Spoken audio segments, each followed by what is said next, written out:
point I'm trying to get to is here that Northrop borrowed a bunch of money and bought TRW Space Systems, the #1 think tank on your planet. Who gave you the green light? I can't answer that. All I can say is that the easiest way for me to say what I'm saying is my association with 3 Nordic people in Douglas on the Apollo program. During World War II, Germany was taking extraterrestrial information and putting in production 12, 14 different extraterrestrial type vehicles. They're manufacturing them using slave labor. Almost 90% of that was taken out of Germany before the war even stopped. It was taken to Antarctica and is still operating there today. That there are some positive artificial intelligence out there, but that we do have incoming races of beings that are actually artificially intelligent, you know. Yeah, you can't even see them. Then they put the American flag up, okay? And then they start walking around taking their pictures. And all around the edge of the crater are all these great big things, which so are his statement, Armstrong. Sir, you've got to see these. They're massive. They're threatening. They're threatening us. So what I want to say again is you're saying everything was planned to 1999, and basically we were stopped at a certain point, and that's a very, you know, crisis point in your book, which is very exciting, but at the same time very disappointing to hear. So it's not surprising, because in a sense the general public certainly thinks we never went back to the moon. That's what they had in their minds. Now I don't believe that. So it went black in essence. Yes. And this gets into a whole nother area, but I'm going to ask you my question in a minute. So Michael, you were just about to tell him in answer to his question, right? We were talking about that. I also wanted to discuss, Bill, have you ever got a chance to meet Ben Rich? No. You didn't? No, okay. I didn't. I wish I had. Okay. Because these beautiful people. Do you think that Donald Douglas Sr. consulted with Kelly Johnson and secrets were traded? Do you think that's something that... No question. No question? No question, Can you yes. drill down on that a little bit? Well, Donald Douglas was far more important in this whole thing than people realize. I'm not trying to give him a big deal, but he certainly was. And so he, for instance, knew Northrop. And I want to sort of level out on Northrop, because remember, TRW systems that came on after all of this early program things, TRW came out of the Douglas think tank. That's where it came from. And so TRW then had what constituted, I worked there for a number of years, they had unlimited funds to literally study anything, okay? Any subject you want. So the TRW staff, the president, and many of the top engineers were in the Douglas secret think tank before. And so not only did Douglas talk to TRW, but Douglas talked to Northrop. Douglas talked to Lockheed. These fellows were not exchanging information because they were competition with each other. But at a technical level, they talked together. And they then, like the first package that I flew to Lockheed in the valley there,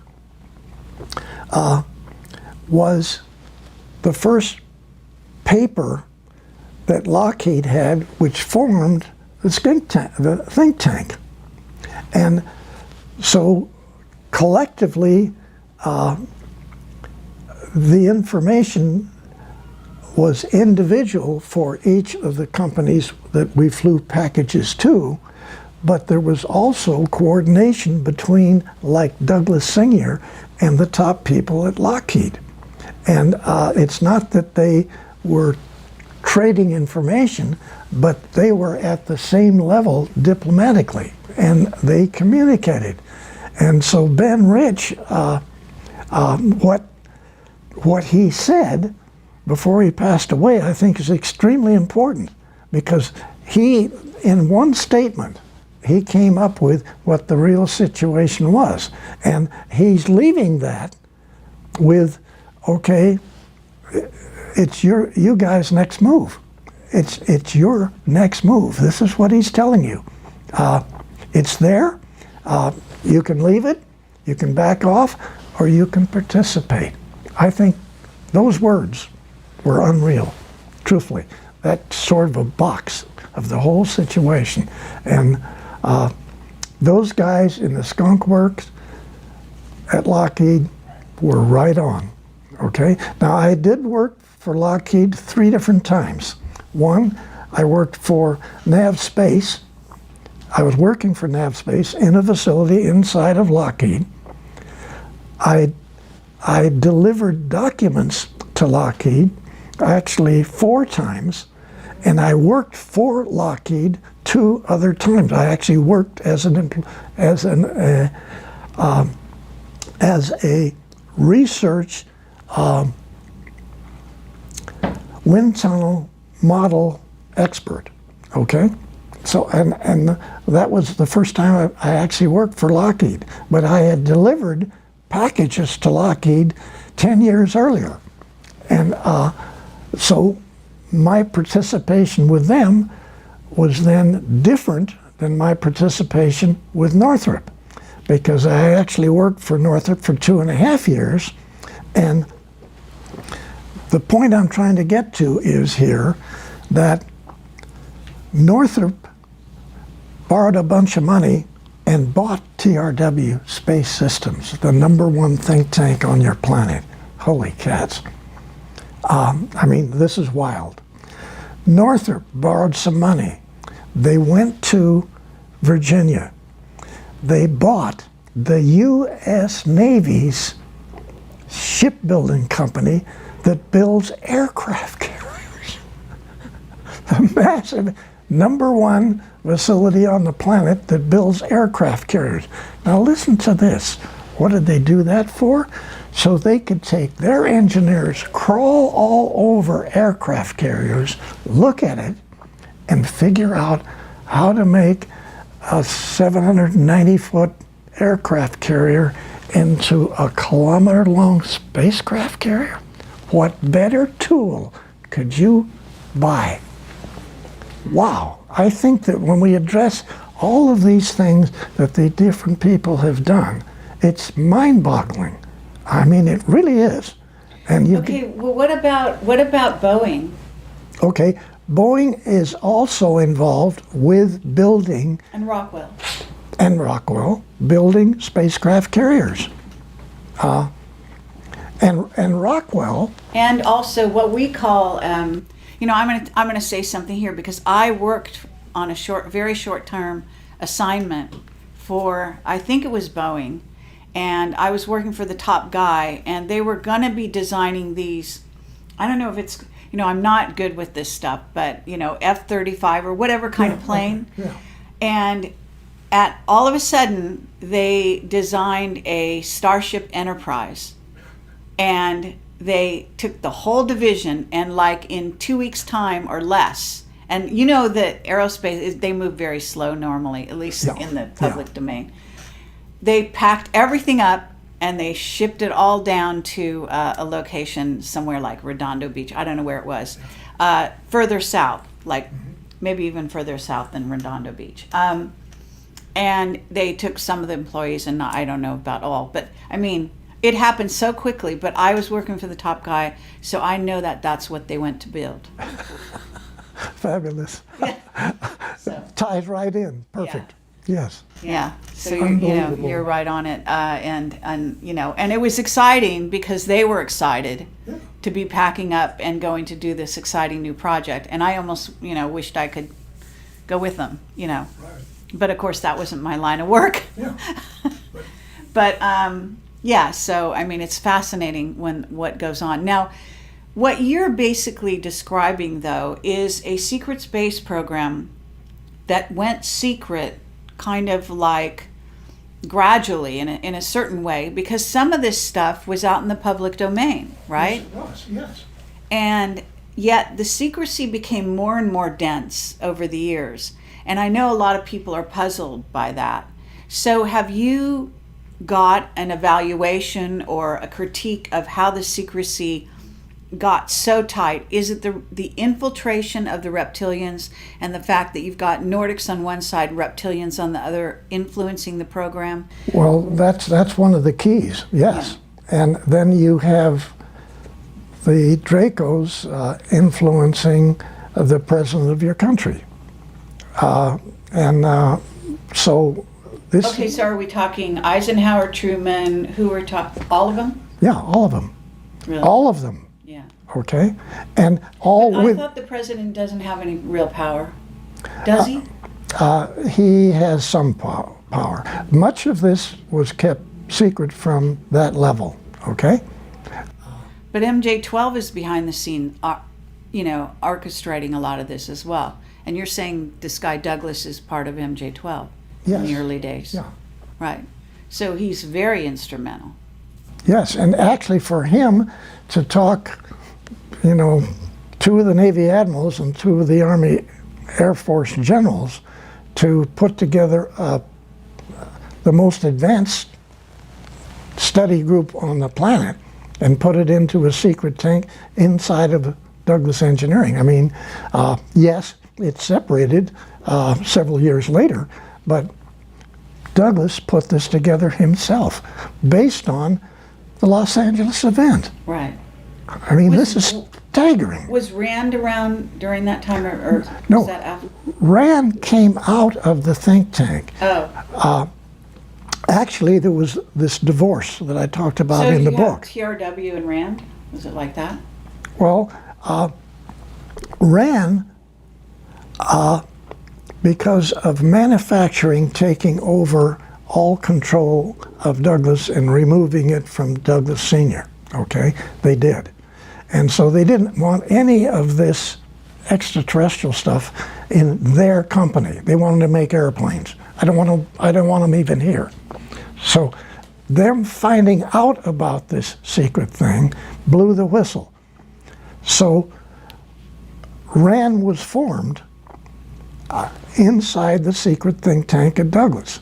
And then there was this big divorce. The divorce took place roughly 8 months before I went to work in 1951. Okay, so they divorced. They used this building right in Santa Monica as their headquarters. But then RAND went worldwide. And if you go down to San Diego and you go out to Point Loma so you can get a view of San Diego, you go up to the top there where the view is. As you went out there, on your left side, underground, that's all RAND. On the right side is nav space, underground on both sides. You're there looking at San Diego. Right over here is all of this massive RAND thing, and all the way back on this side, nav space. You don't realize what came out of the Douglas think tank. How many years is this? That's 70 years ago. I mean, this is crazy. Okay, but let's also talk about NASA a little bit. Okay. Because at a certain point, you're coming from Douglas. This is a aerospace an aircraft company, and you're bringing changes to Apollo that affect NASA. Yes. Okay, and top dogs at NASA are Debus and von Braun, and they're Nazis. Yes. And they really were Nazis. They were. They're Okay. SS. And okay, so it appears from your book even that NASA is maybe the first place that's infiltrated by Nazis and that ideology. Yes, that's correct. And so Paperclip was not just 10 or 12 German fellows coming here. It was a massive number of a tremendously massive organization that a little bit of it went to Moscow. All the rest went to Antarctica, in those big caverns in Antarctica. You got 5%. Meaning U.S. U.S., yes. Okay, but Britain got some. Yeah, but yeah, there's little bits.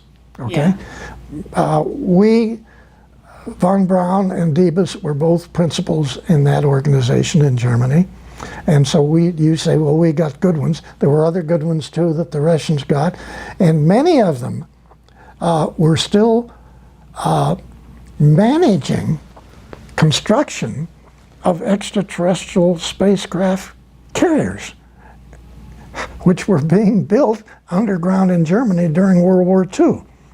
Okay? You mean when they came to work for us, they were continuing? No, during World War II, Germany was taking extraterrestrial information and putting in production 12, 14 different extraterrestrial type vehicles. They're manufacturing them using slave labor.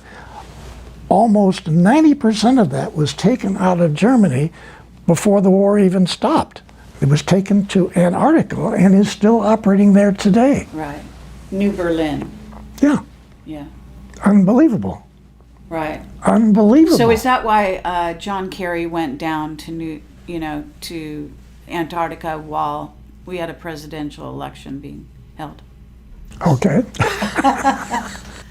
Okay. Well, I have whistleblowers who've talked about Antarctica, and I've released information about this. Now, I'm not a whistleblower, okay? I am simply an individual You're who has sanctioned been by the military. That's a whole different ballgame. Okay. All right. You're coming from a completely different angle. Most of the people that I deal with have worked in above block top secret. Okay, I may even have worked with you or near you, but they have come out of the organization. Then they start talking. In some cases, violating their security agreements. Okay, I don't know what that's all about, but I am just trying to put it aside. I understand, but this is a radical change for the military to be actually bringing one of their own forward in this way. And I wonder if your enthusiasm is going to be catching? Are there going to be others like you? This is what we're hoping will take place. That's what I'm hoping will take place, because the public needs to know about this. The country needs to know about it. The planet needs to know about what has taken place.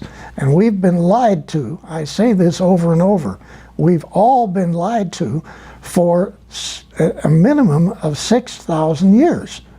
Every country, every European country, every Asian country. Okay, but let's get into, and I apologize to you, but this is so important. Why do we need to know now? Because I get the feeling that you're actually coming forward at a critical time because of something coming. Okay, you could say that. I could say, in my opinion, I hope that this is going to take place. Okay, I'm hoping that that this will benefit release of this subject. That's my hope. That's okay, but is why are they choosing now? I mean, you were sitting around. You're really 93? Yes. So you were sitting around. I assume. I mean, you were a fantastically busy person, building all these things and designing all these things, but at some point you must have sort of retired and been, less busy, yet less utilized by them. Okay. And you must have you know, even during the time you're writing your book, and I know that Bob Wood talked to you back in 2009, and I think there was some kind of interaction with you with some other reporters or somebody back in 2002 or something like that. And this is what was written in the back of your book. And yet, you basically had, the lid was on everything you were doing, and even Bob Wood didn't come forward with the interview he'd done with you back in 2009 until 1 year ago, almost 1 year ago to now, when somebody in the organization who's bringing you forward contacted, it appears, Michael Salla. Okay, Michael Salas, he's done his homework. Okay, now, he's a nice guy too, but Sure. through freedom of information, unlike many people, he has taken the time and taken all the hits of not releasing the information, okay? And then eventually getting substantiation for Admiral Rick Abada, before he took over Naval Air Station San Diego, okay? Mm-hmm. He went to Lockheed, he went to Douglas, he went over to Northrop, he goes to North American. What is this all about? And 4 to 6 weeks later, Bill Tompkins takes packages to these people. What is this all about? That's now been verified through freedom of information that Michael Salas has got, and he's got a great deal more information. He's been pulling substantiation for the things we're talking about here, okay? Verifying it. And okay, but that doesn't explain why it took you that long to come forward. Who gave you the green light at a certain juncture, approximately 1 year ago, to come forward? well, actually, it's not like what happened 1 year ago. That I don't even know what that answer All right. is, because let's go back to the south part of Oregon and this Navy League Council that I set up in Oregon. And I had my ship models. I put them in the big mall. We could talk about it. There was an article in the paper that some people in downtown Medford, Oregon, were going to have a Navy League Council. And so I get the information in the paper, and then I have people calling us. I stood in the center of the mall 3 weekends. I had a little place there with documentation about the Navy League, and I got 70, 80 people within about 3 months, and we formed this Navy League Council. Okay, what year was this? This was 2009, 2007 time period, and I contact the commander, Naval Air Station, Naval Base, Washington, D.C., who's commander of Subgroup 9, the Boomer subs, and I talked to him, and I talked him into coming down to Medford, Oregon, in the big restaurant there, and throwing holy water on this new Navy League Council. And admirals don't do that.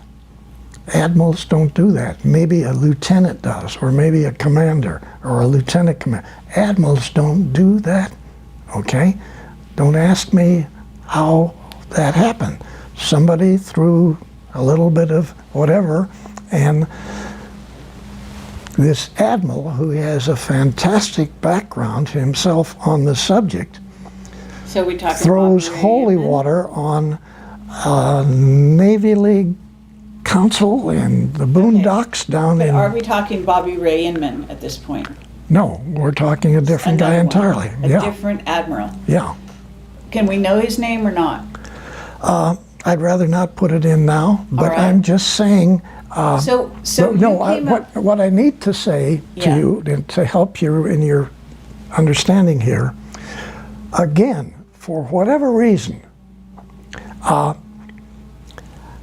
end up with some 70 retired naval top officers in this council, and you can't justify that in a boony town in southern Oregon that all is there is just chopping down logs. All right. Okay? Okay.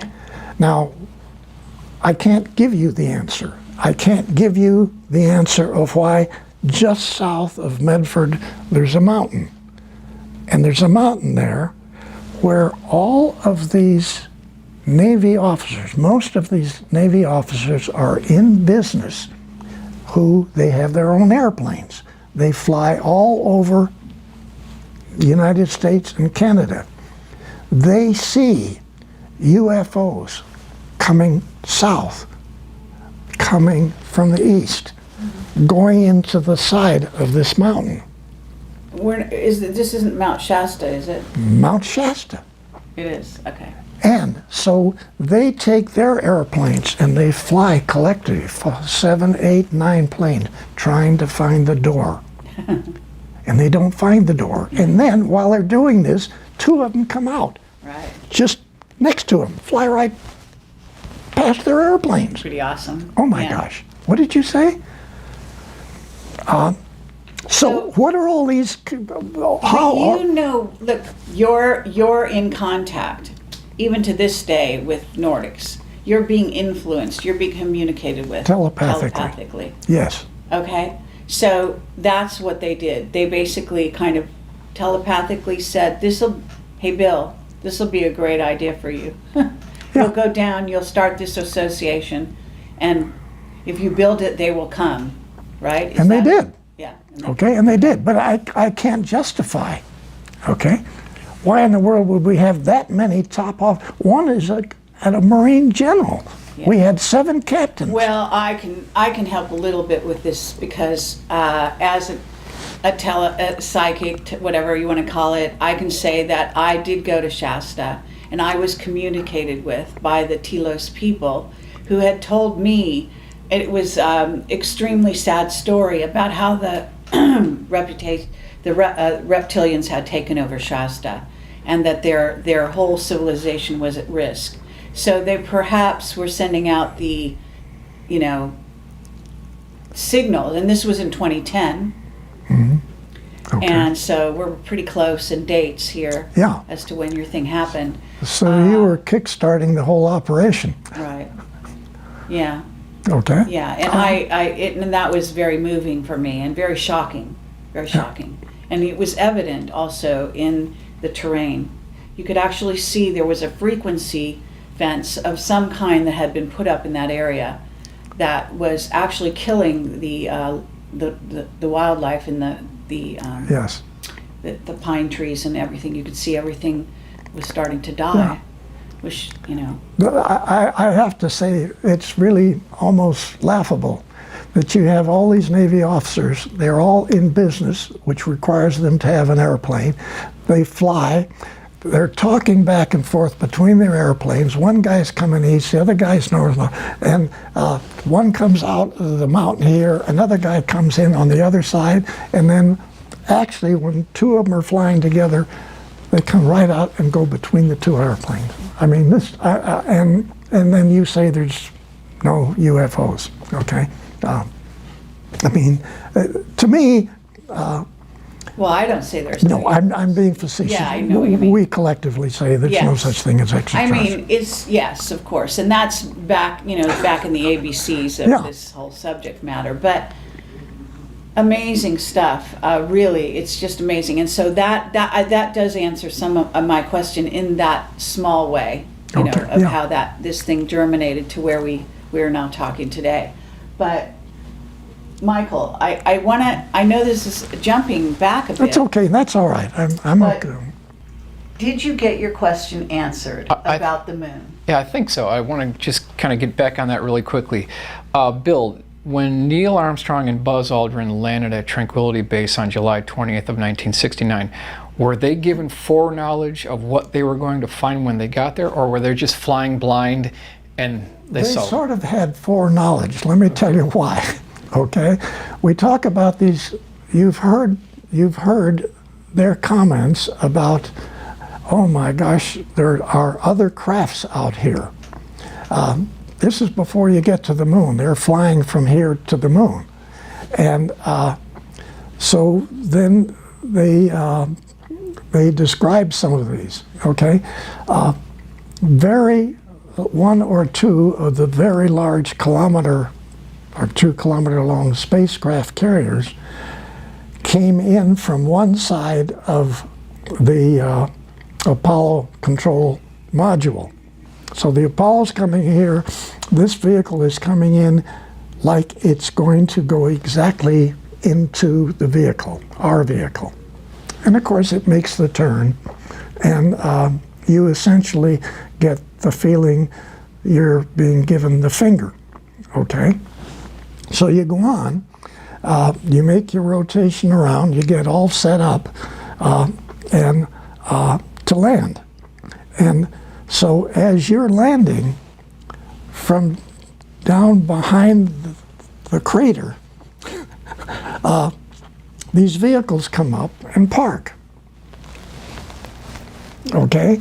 Some of the guys come out and they stand there underneath on the edge of the crater. So we got 2 guys here and another guy still going around the planet up there, which he has to get back into.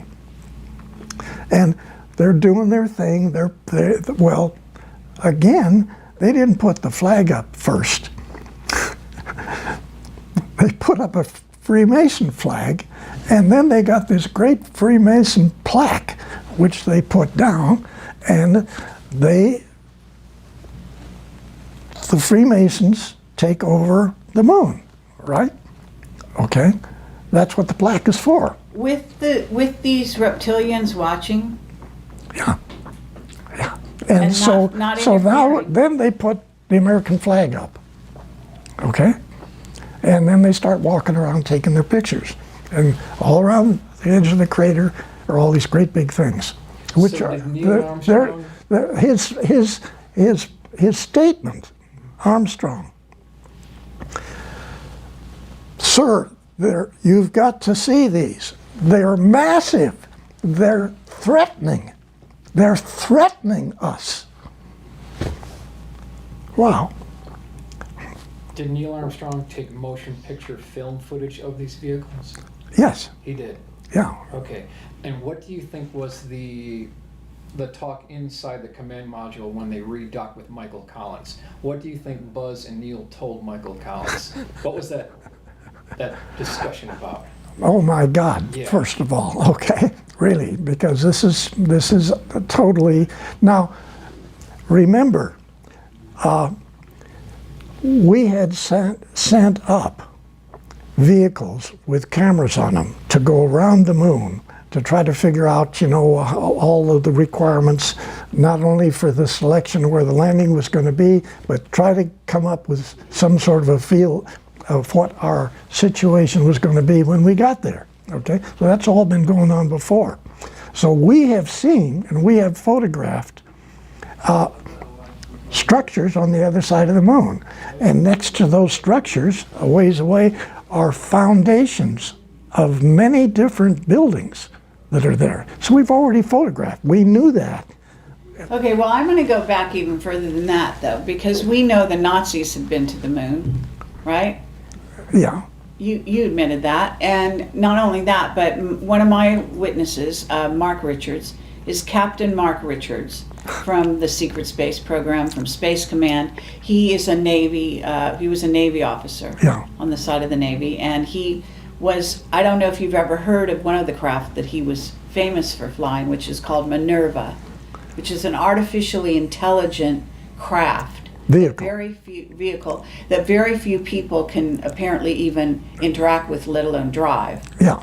So Okay. he's in prison in Northern California because I guess he's been framed for murder, and he's the enemy of the reptilians who are in office and Dracos.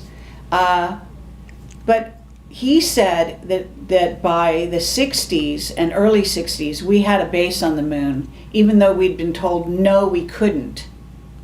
Okay. And he said that's because Curtis LeMay wouldn't take no for an answer. Could be. I don't know. That sounds a lot You don't like know Curtis about that No, part. I don't know. Okay. But that could be possible. All right. Okay. And he read your book because I sent it to him, and he said it lines up with everything he knows. Okay. I'm sorry he's in prison. Yeah. Well, I think that with your revelations, maybe someone could actually turn some keys somewhere and get him out. Yeah. He's almost an elderly man at this point. He's in his late 60s, I think. Oh, okay. Not as old as you. Yeah. But he was chosen the same way you were, he said, when he was Yeah. very young. Well, that's where I was trying to get back to him, that All right. it's not just one or two people that are selected, okay?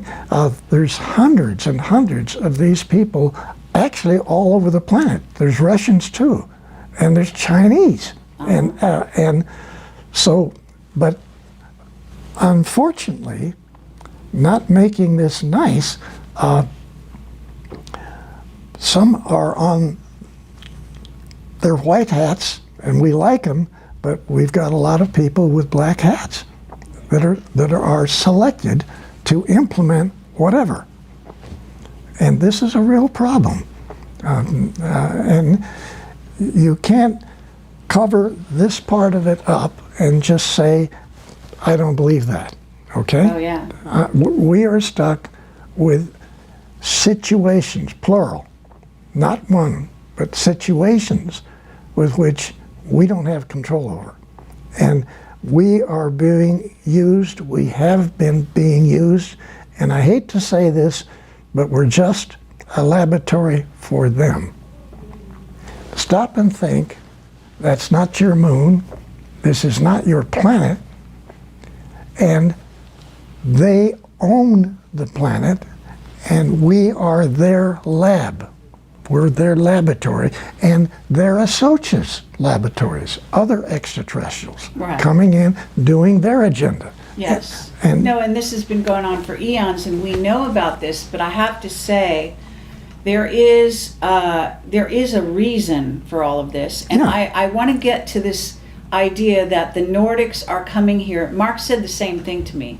Around the same time you're releasing this, he was saying to me on my one-on-one interview with him in prison, I go to interview him in prison, I've done it 5 times now, and he said, the Nordics want the humans to come up to speed militarily and in terms of consciousness, etc., so that they can join the fight against the reptilians and Dracos that are basically plundering the galaxies, taking over planets, etc.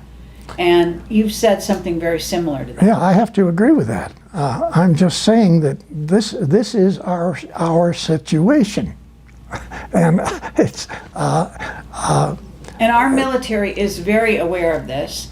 And so what they've been doing is funneling what we call black project money, billions, into building this secret space program that's now practically what we call a rogue civilization. It's almost living so far in advance of the way we live in terms of technology and in terms of everything else. okay.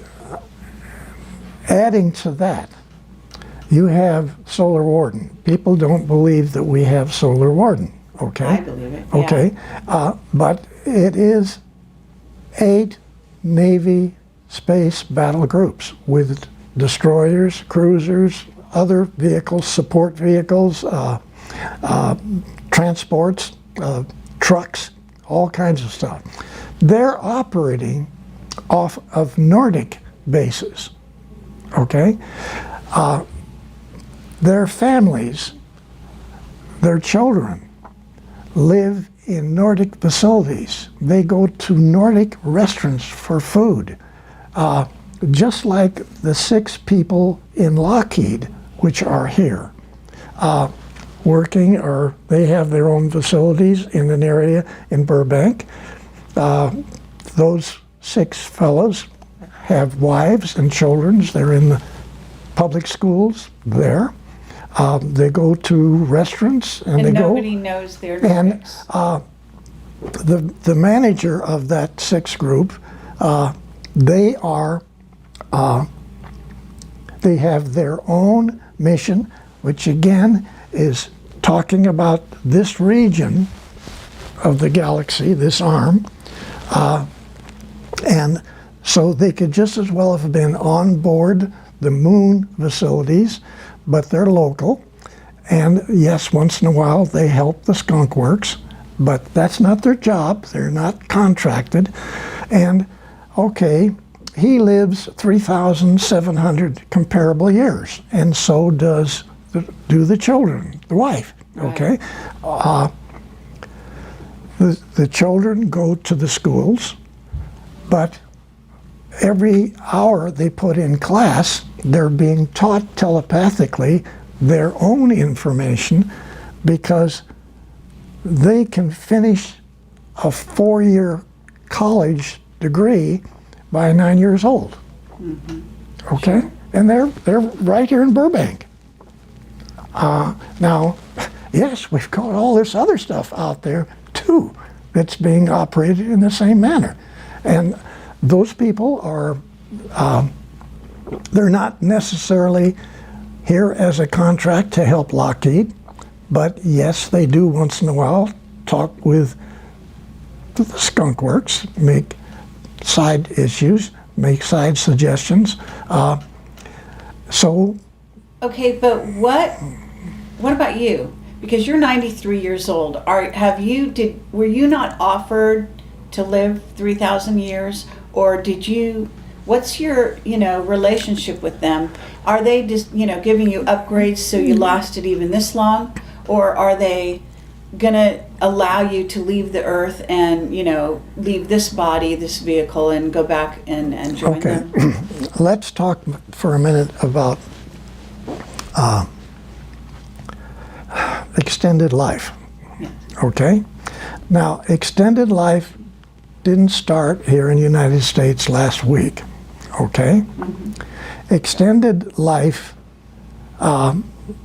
was even implemented into the information that the Draco reptilian group educated some of the German people. So, No doubt about it. 'Cause I yeah. have Now, eyewitnesses. so again, you say, well, what's extended life? Extended life was heavily involved in the secret think tank inside of Douglas. Okay, another subject. But then at TRW, where I worked later on, it was a really big program. I mean, really big program with hundreds of people involved. Okay? But even before that, the Nazis were reverse aging people. Yes. I have a witness about that who actually said Werner von Braun was one of them. Okay, I've heard that. I don't know that. All right. Never mind.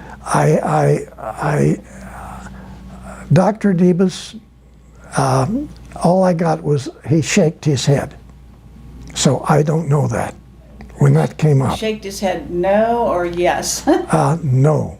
Uh-huh. So maybe he was, I don't know. Right. All Well, right. But, why would they tell us? yeah, but okay. whatever. And I spent a lot of time with that whole week with essentially the #1 guy managing NASA. Okay? Right. Von Braun was supposedly the head of everything. Debus was the real head of everything. Okay. Okay, back to extended life. As it is sort of addressed today, what you do is you take an aspirin-sized pill, one every month for 4 months, okay? Or it could be an injection. Immediately you start feeling much better, okay? Immediately you start feeling much better. At the end of, or probably way before 4 months, the guys revert back to the latest number is 29. I've heard 23, I've heard all different dates, but say you go back to 29. So you've got everything physically that you had at that age, muscular, everything. And the young ladies go back to 21, okay? You have everything that you had at that point, plus you have a minimum of 400% greater capability of your brain, okay? Okay, so that you have said that on other shows. Now I want to know, again, what's their relationship with you? Are you going to take one of those pills one of these days? I want to sign up for the program. You do? Yeah, I want to sign up with the program. I want my wife to sign up for Okay. it. I want my son to sign up. I want my daughter and their families to sign up, okay? But is there a but in there somewhere, or is that fine, or have you gotten an, okay on that? Or? I haven't been able to sign up yet, Oh. okay? But I'm just saying that's a very real program. It has accomplished both men and women to move partway back, not the full 400% of the mind, but like 350, okay? The plan is 400% maximum, maybe 800% greater use of the brain. Obviously, what the Nordics are already using, okay, because the Nordic guys and girls go to 3,400 years. Come on, comparable years. So this is, again, part of our problem here, because we're being taught by the reptilians lies. We're being taught incorrect information, even incorrect astronomy. Yes. Everything is incorrect. Yeah. This is insane. Okay, but one footnote. The Anunnaki that Zachariah Sitchin talked about, the Anunnaki are these reptilians, are they not, in Yes. most cases? Yeah. But there are some positive Anunnaki, are they not? Aren't there? In other words, that have started to change their ways, let's say. Yes. And we got these blue people too. They got a little hair on their legs, but they're nice people. Okay, they're helping. Oh, they're very tall. Yes. Yes. And but I've been in touch with them as well in Cool. India. wonderful. They're good people. Yeah. Wonderful. Yeah. But we're just talking about 2s and 3s here. We've got, documented 23 different types of extraterrestrials, most of them being good people, okay? But then we've got these massive capability with facilities of the Draco extraterrestrial side that, they're controlling. And they don't just control this planet, we're just one of their planets that they Is control. Mars under their rule or not? Because I know we have bases on Mars, Yeah, right? yes.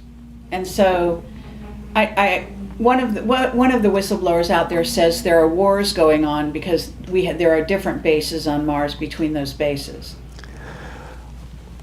Okay, and yes, many people, including myself, have watched partial wars with vehicles diving on top of other vehicles from the coast right here, halfway between Long Beach and Catalina Island, Oh, sure. 4 or 5 o'clock in the afternoon, 2008, 2009, both, okay? Watched them both. One of my witnesses was killed. He was the guy who ran iPod.org. It's a website that was out there, and he had set up a camera on his balcony and filmed wars at night over the skies in Unbelievable. LA Like, and off the coast. yeah, it's unbelievable. And eventually they killed him. Yeah, Now, of course, it's the Dracos or whoever Yeah. that killed him, right? yes. So let me just ask you, do you feel that you're psychic enough to look at someone and know if they're Draco or not, or reptilian and shapeshifted? I have said that I don't have that ability. I at times pick it up, Right. okay? But I don't have that expertise. Okay. But I can, for some reason, I know that SOB that was right down the hallway, right here when we came in, could be a problem. Oh, wow. And I don't know why he was down the hall. We sort of were on the run to get in here because you wanted to get started. Sure. I saw him, Okay. okay? That's great. And I don't know what that was. Yeah. No, He knew you were here. yes. Oh, come on. We're so Yeah, no, yeah. surveilled. It's crazy. Yeah. Yeah. No. Well, I want to talk about AI as well. And I don't know if we're completely done with this reverse aging idea. Well, I think it's far enough to say that that's real, Yes. that within supposedly less than 24 months, that program is going to be available to some people. Now, if you have enough money and if you have enough facilities, maybe you can get on the list first, okay? I don't know how that's going to work. Right. Well, there's also a spiritual component to all of this Yeah, that we haven't really dealt with yet. But I also, I have so many questions, and I know that you probably have a few. So I want to give you some time. So at a certain point, we got to manage our time. okay. So one last question in regard to this whole sort of scenario in, Draco, reptilians, etc. Mark Richards talks about the raptors as being a group of reptilians that went off planet after the dinosaurs. That when they said that dinosaurs went extinct, they didn't actually go extinct, but Yeah, there a certain group of them, from what I understand, went underground and stayed Yes. here, and then a certain group actually left the planet, and they're called the raptors. Have you ever heard about the raptors? I've only heard what you've just said, okay? But And that they have aligned themselves now with our Navy and Air Force. They're closest to the Air Force, and that they're working with us because their queen was basically told, in essence, that their trajectory of their race would be more positive if they align themselves with humans in a positive way instead of continuing to eat us. okay, I guess I don't know that. All right. I not familiar But you enough do with it. know that reptilians and Draco, the blood sacrifices, the whole Luciferian thing, the kids being killed and eaten. I mean, that humans have been eaten and taken off planet, et cetera, and used for slaves in other colonies, etc. I hate to say that, but that's far worse than what you've just said. It's Okay. far worse. Yes, far worse. Far worse, yeah. And that the whole blood situation is it's unbelievable, and Right. I don't know how we say that to the public. I don't know how. But Well, we have been wait a saying minute, just a second. On that part of this whole subject, to me, if we get into that, and I know all about it, okay? All right. Far more than you know. Sure. All right. I'm sure. When we get into that, if we release it, 70–80% of everybody that listens to your program is going to say, "You're smoking pot." I don't believe that, and I don't believe anything you people talk about on extraterrestrial. And it's going to kill what disclosure is trying to do. That's my But you know opinion. the pedophilia is starting to be exposed everywhere. You know that much is Yeah. coming Oh, out. yeah. But you know the part that I don't want to talk about. I hear you. Okay? Yeah. It saying as much as you said right now is actually great. Okay? You know what I mean? Yes. Because you basically are, anyone who's hearing everything else you say is going to have to come to home with this. And if they want to know more, it's out there. It's more and more, it's out there. Yeah. Now, I'm not going to speak for Bob, but Bob Wood, Dr. Wood, who's worked with me on my book, okay? Yes. He's a genius. If we were in the conference room and we were talking and there was a big table there, he would have his fist like this and he would slam that table. I want every GD thing exposed. I want it all Good out. for him. That's lovely to hear. And I have to say, I'm having a hard time disagreeing with him, but Well, we could do another interview on that subject so that, you know, this one, it goes out, because I know you really want this information out. You want people to start to wake up, and we don't want to turn them off to any. we don't want, you just Crazy said degree. it, we don't want them to be turned off. We don't want them to not believe what's being said, okay? I know, but and this, yeah, it's- and some, we can get into it partially, but I'm saying, I personally don't want to be involved in doing what Bob wants to do. It's too heavy. I All think right. I think it's gonna really hurt getting more people to get involved in this subject. Okay, they're gonna say that Bill Tompkins is smoking pot. I don't believe one damn word. I don't want to hear about any of this. Okay, Yeah. I don't want to hear about it. I understand. Let me say, because I have interviewed people about these subjects and dealt with this and Mark Richards is very open about it. Yeah, And interestingly, but he's in prison, and so they think he's got plausible deniability, says no one's going to believe someone who's in prison. You know what I'm saying? Sure. So that's how they allow that to happen. But I do want to say my philosophy on this, which is humans are not protecting themselves. They're not protected. And so if you don't warn them, you're culpable. The next time somebody gets Yeah. snatched and eaten or taken away, or their child, and I'm more concerned about the children, obviously, than anything else. that's You know, that's it. That's what. and so that's my statement. My statement is, I care about the children and I want to protect the children. How can you protect a child? You must tell them, you must tell their parents what's happening, what's really going on this planet. And it's about time we humans are able to protect ourselves.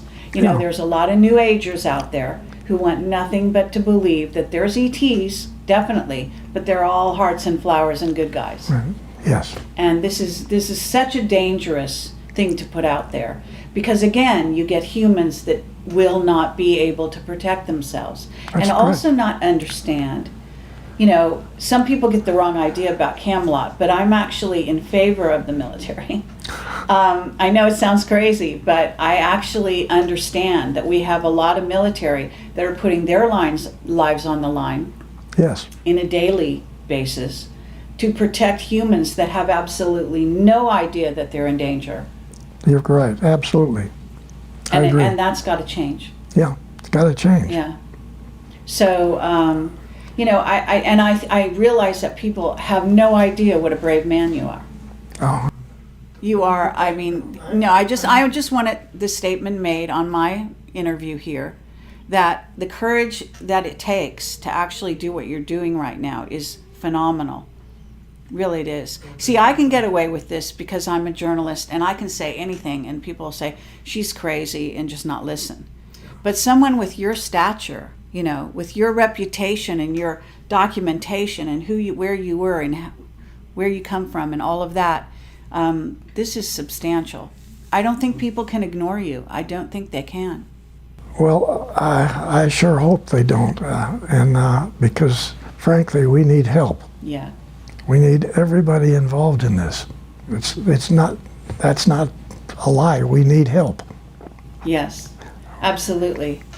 So at this moment, what I want to do is allow I'm going to get back to AI at a certain point, but I want Michael to ask any questions he's burning questions that you have right now. Okay, that's fine, that's fine. Bill, let's switch gears here, but we're still on the same topic of naval programs. What was the primary mission of the 1946 naval program known as Operation High Jump, and what really happened? Very interesting.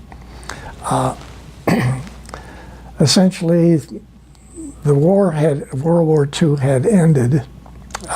We didn't win. It's just sort of ended. And the Navy had been involved with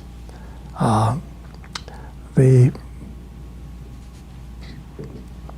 German facilities in Antarctica and the Draco reptilian facilities in caverns in the Antarctica. And this program was well accepted. And then when Paperclip took place, this is where many of the German elite technical people left Germany and went to their facilities in Antarctica. Some of them went to Russia, some went to England, and a large number of them, von Braun and Dr. Debus and their people, came to the United States. So there's an admiral called Admiral Nimitz, and he got with another Navy admiral, and they formed the largest U.S. Navy battle group that we had ever had, with the number of ships and the number of facilities, personnel. There was over 400 airplanes involved. Many of them were enormous flying boats, PB-3s, TBFs, which were all in this battle group that went to our South Pole to clean up the mess down there, okay? There are large tunnels underneath the water all around Antarctica where the Germans, with very, very large truck submarines, had been taking facilities from Germany to Antarctica, the facilities in Antarctica. So everybody said, we got Paperclip here in the United States, but you don't realize that 60–70%, even slave labor personnel, were put in these submarines and taken back to Antarctica through these big tunnels to very large facilities. So yes, there were extraterrestrial UFOs there too, and there were some production German UFOs also. So when we got within what you would call battle range of Antarctica, we had already flown half of our aircraft to the other side of Antarctica with the facilities to enter the mainland from the other side. We were going to come in from essentially the Pacific side. So UFOs came up out of the ocean at both sides. They eliminated every aircraft, including all of the helicopters, flying boats. Every aircraft we had were eliminated in about 20 minutes. We had already started operations, landing type operations. And those ships and all those personnel were sunk. They ended up going to the bottom of the ocean off of the coast. So Admiral Byrd and Admiral Nimitz, with the tail between their legs, took off back to the United States as fast as they could go, okay? And never went back. A little bit like going to the moon and never coming back, okay? So that mission obviously failed to do any damage because they were supposed to go out there, pick up a bunch of prisoners, bring them back, and then blow up all of the facilities with this massive U.S. Navy battle group. And we didn't do that. We came back and we're not going to do that again. I think that basically says what the mission was and what happened, okay? And essentially, you haven't gone back again since, and you probably never will. So you don't have the capability to fight the Draco reptilian technical capabilities. But there are people going there. Yes. There are military going there. Yes. And they have also a telescope there that's supposed to be specially stationed to look for the incoming of Planet X or Nibiru or whatever. Well, they have a facility there like you have, your Air Force has at the Offutt Air Force Base in Omaha, Nebraska. There's a picture, a drawing that I made in the front of the book where it shows the command center, which is not a command center. What it is, it's a receiving center for information in this part of the galaxy. Right. For us.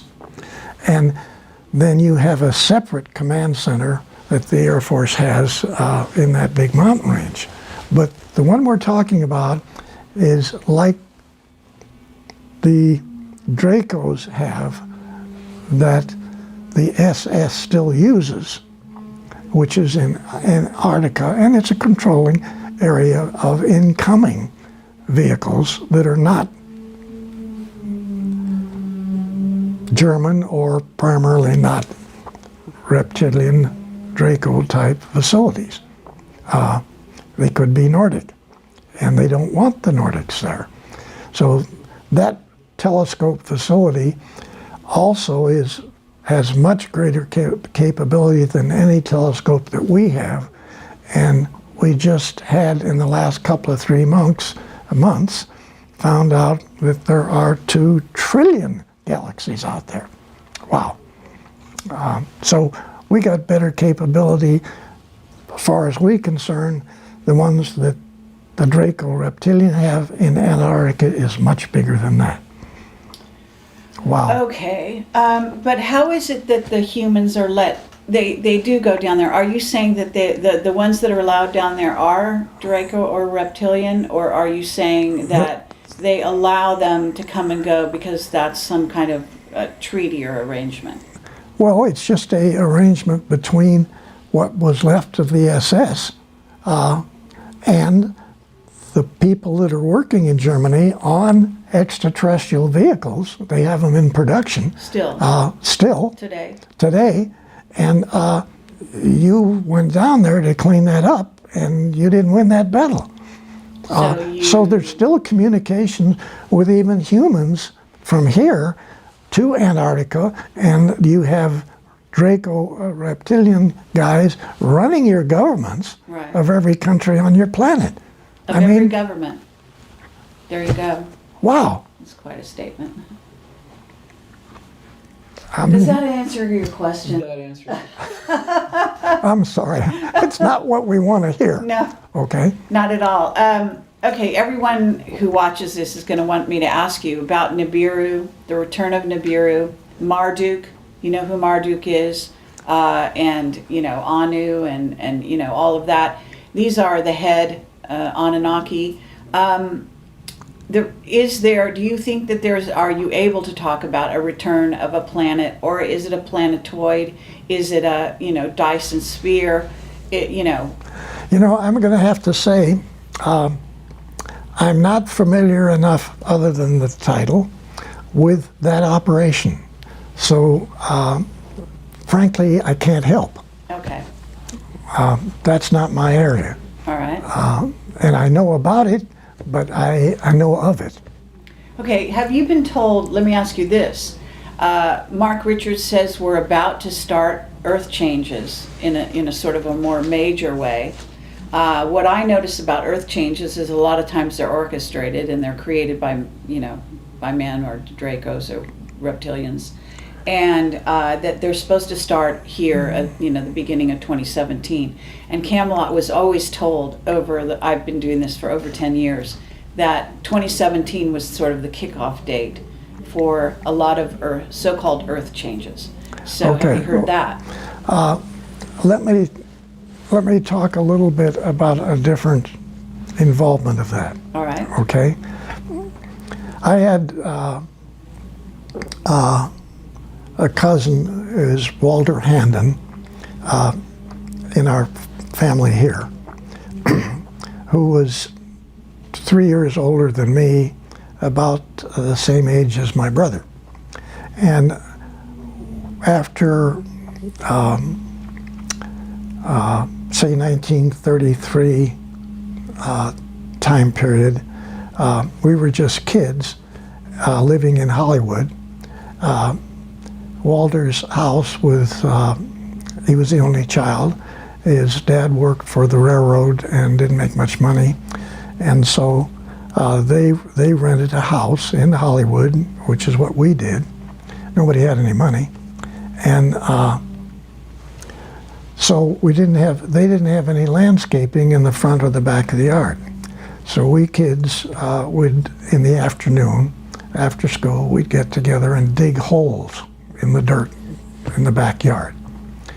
And Now you told this story on Walter Nowasad's interview, right? Yes. So that's where you're going with this. So to save some time, can we cut to the chase a little further and ask people to watch Walter's to get more of this? But you can sketch it out, but don't go as in much detail as you did with Walter. Okay. So my cousin Walter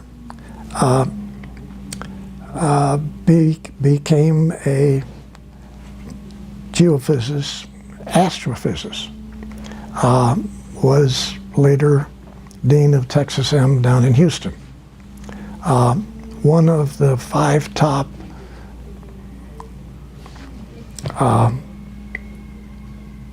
astrophysicists, I guess, in the country. And so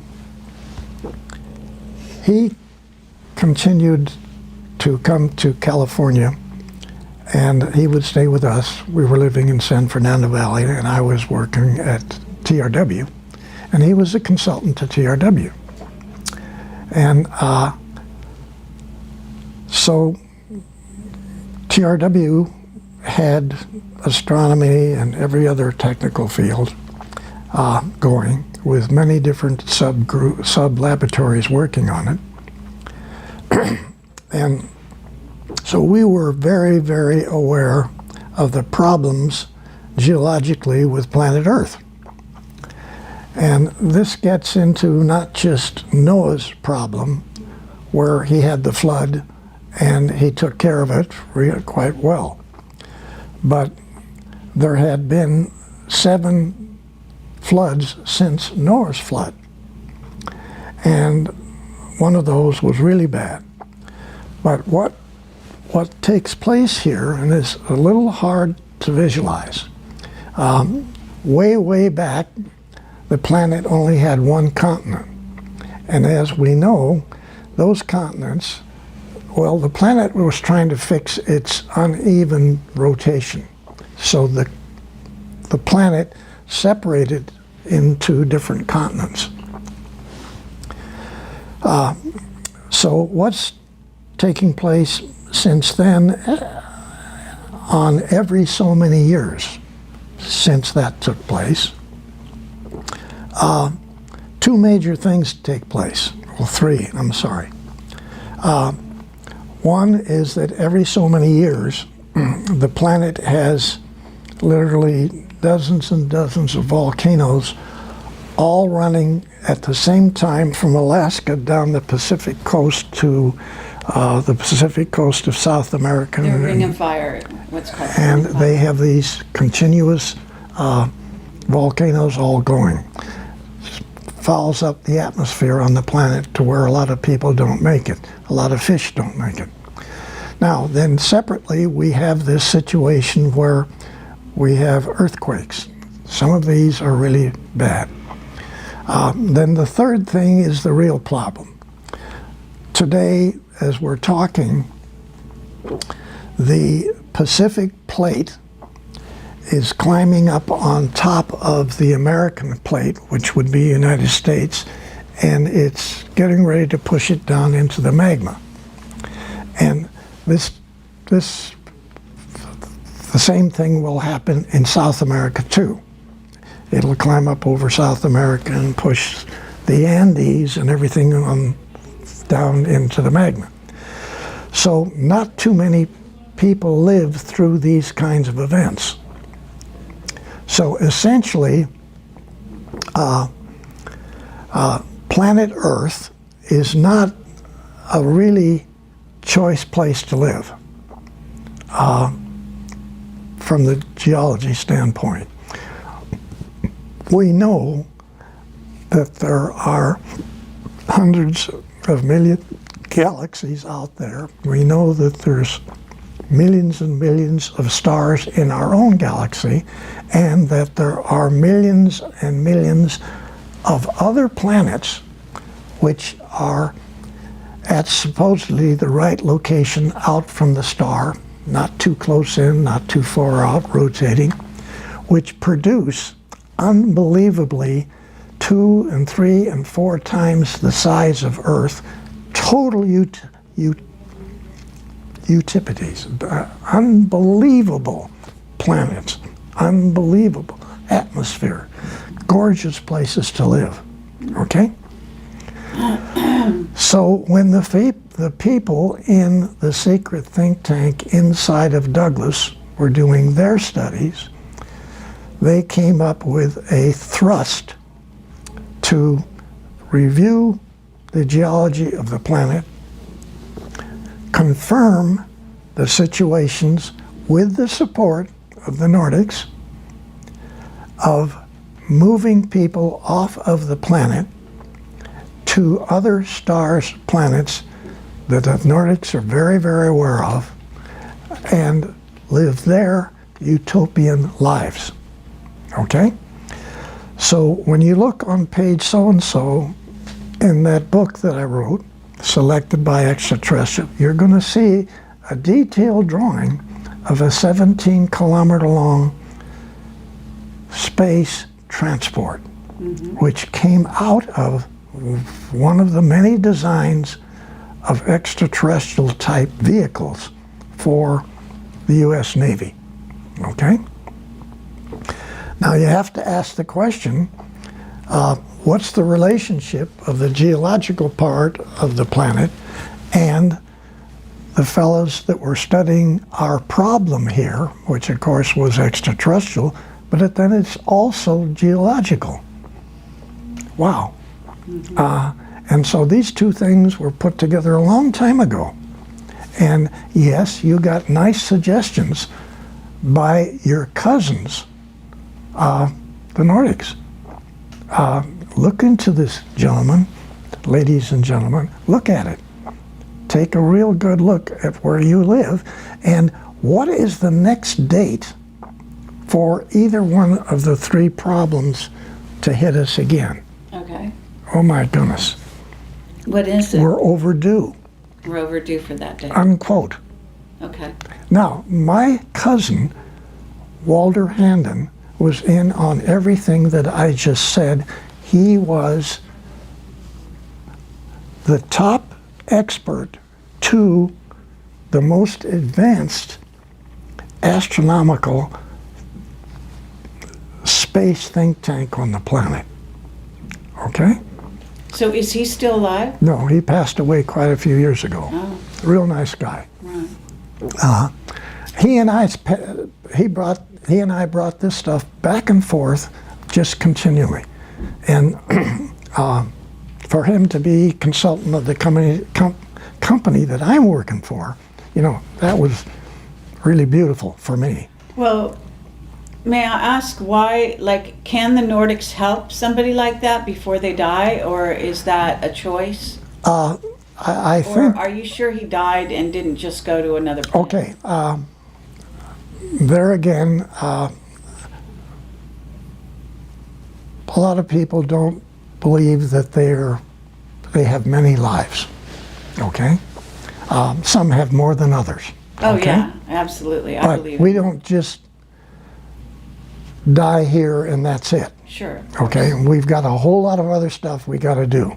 Okay, and so TRW again in their programming on that particular subject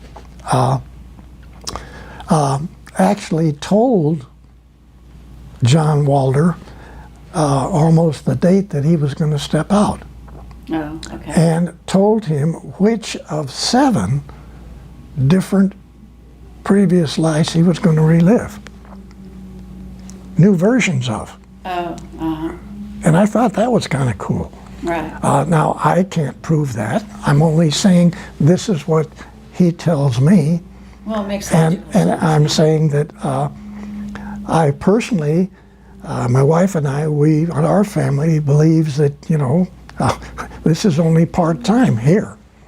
You've got a real job out there. Sure. And so there's got to be that relationship, yes. Absolutely. Okay. Very good. In fact, you're going to have a lot of fun in another one of yours. I know that. You do? Really, you're going to have a ball. Okay. So what I want to say here is about artificial intelligence. Because when I dealt with Mark, we know the reptilian and the Draco threat and all of that. Yes. And other ET races as well, of which there are many that are still, negatively, what I would call negatively based. And maybe as big a threat as they are. The chromaton comes to mind, the dragon moss, and there's also some other very diabolical creatures that even the Draco and the reptilians fear, Yes, from what I hear. yes, that's correct. Okay. Absolutely. All right. And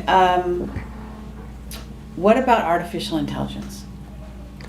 Isn't that a threat? I mean, I was told by Mark that there are some positive artificial intelligence out there, but that we do have incoming races of beings that are actually artificially intelligent, Yeah, you can't even see them.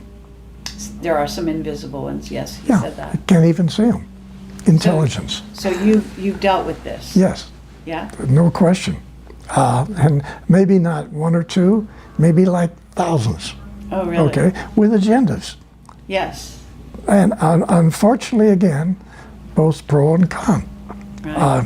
White hats and black hats. Yes. And some of them are essentially supporting Draco reptilian type of missions, Sure. and some of them are helping Nordic and the blue people. Okay, the blue guys are really good people, really. Yeah, they're I that. Okay. Yes, I agree with that. So, wait a minute. This little dissertation right here yes. has been fun for me. Oh, good. I'm like having fun Excellent. with you hitting on me. With this, you're trying to bang me. You're trying to hit me over the head. And really, you know so much about this subject. It's unreal. Oh, that's I just have to say, I have to say, Well, coming from you, that's what I'm saying. no, I have to say, you're beautiful. You really know what's going on. Thank you. Thank you. Thank you. Really. Well, you know who I have to thank. So Okay. I'm not going to take all the credit there. But thank you. That's lovely Yes. to say. Thank you very much. Okay. What are we on time? What time did you want to get out of here? It's 2 o'clock. It's 2 o'clock. Okay. So we have kept you for a very long time. Okay. I can wrap this up here. I think Okay. maybe this is plenty of time for a person of your age, even though Okay. you're not always going to be this Yeah. age. Yeah, I get right. that. But so I guess cameras are still rolling, and I guess we should wrap this up. And I want to say thank you I very love much. you. Love you. Love you, and Okay. thank you for your Yeah. service to humanity. Okay. Okay? Appreciate it. And I mean that from the bottom of my heart and the top of my heart. And Michael, thank you so much. Yeah, I thank know you, you've been Michael. a bit slighted, but your presence Yeah. has been very welcome. Thank you. And we'll try to do this again sometime Okay. if you're Yeah. willing. Yeah. Okay. Well, you did a No, lovely job. I was having fun. Come on. It looked like it.